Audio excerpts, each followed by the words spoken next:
Hi there, Warren here. Welcome back to Coffee One Roast at a Time.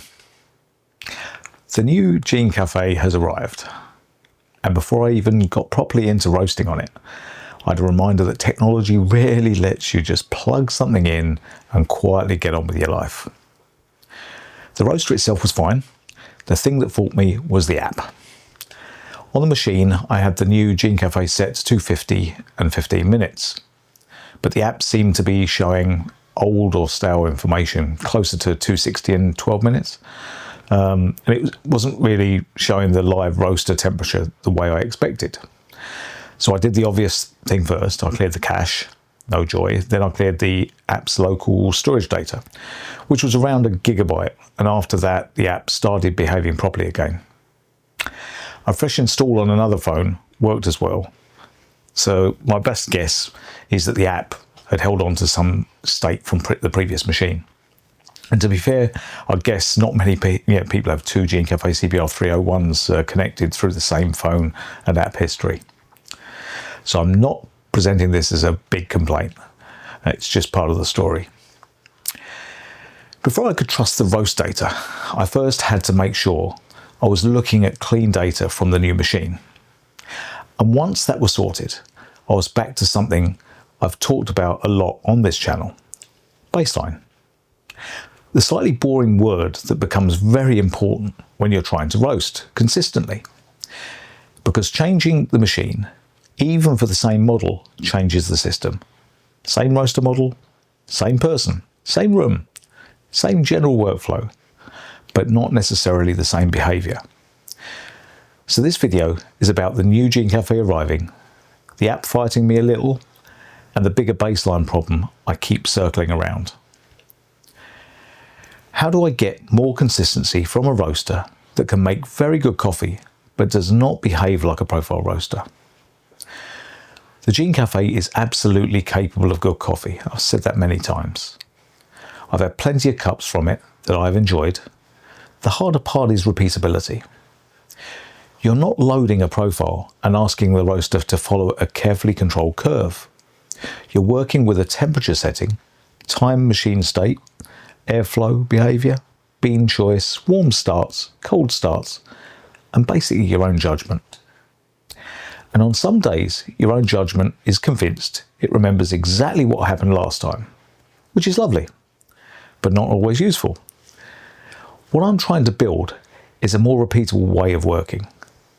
I'd love to find something like an Omni Roast equivalent for my own use, but I mean that carefully. I'm not claiming a true commercial Omni Roast on a Gene Café. I mean a dependable daily roast range. Something that gives me good coffee across the way I actually drink it and gives me a repeatable starting point when I change coffees. I am realistic about that. It may not be easy on this machine. It may also be true that part of consistency on the Gene Café comes from choosing coffees that suit that the roaster. I hear that idea quite a bit from Gene Café CBR-101 users. Some coffees seem to work with the machine more naturally than others.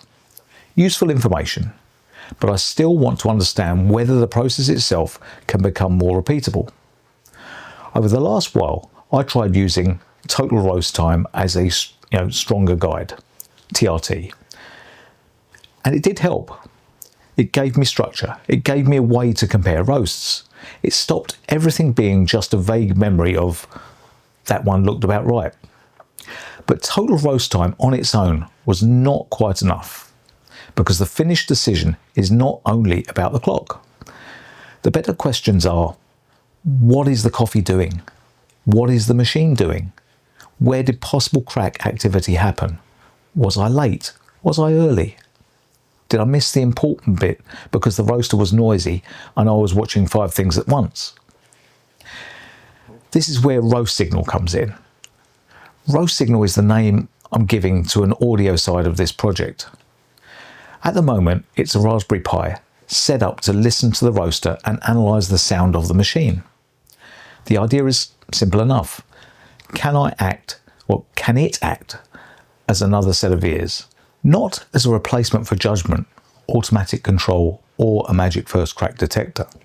Just another signal, a way of saying, pay attention now. Something crack-like may be happening. That matters because the Gene Café is not a silent machine. There is fan noise, there is chamber movement, there are mechanical sounds, and some coffees are quiet. Some coffees don't announce themselves dramatically. So if audio can become another useful signal beside time, weight loss, roast data, and the cup, it may help me make better decisions about when to pull a roast. That's the hopeful outcome. Better decisions, more reviewable decisions, less guesswork at the point in the roast where I'm usually busiest. To be clear, this is still early. I'm not saying RoastSignal has solved anything. I'm saying it is starting to show enough promise to test properly. And before I can trust anything clever sitting beside the machine, I need to understand the machine itself. So the first useful roasts on the new Gene Café were baseline roasts. Not the search for a perfect cup, baseline work. Roast 153 gave me the first useful reference point on the new machine. Roast 154 gave me a cold Honduras baseline. Roast 155 used the same Honduras coffee on a warm machine, and the temperature milestones moved earlier. Same coffee, same batch size, same general target, different machine state, different path through the roast. Cold start and warm start are not the same thing, and I've said that a few times. It's obvious, I suppose. Then roast 156 was a small pullback. Again, Honduras, again a warm machine. It ended earlier, and the weight loss came down from 17.4% to 16.4%. I'm only using the figure I've clearly recorded here, which is the weight loss. No invented input or output grams. That small shift doesn't prove a universal rule. It doesn't mean one setting is automatically better than another.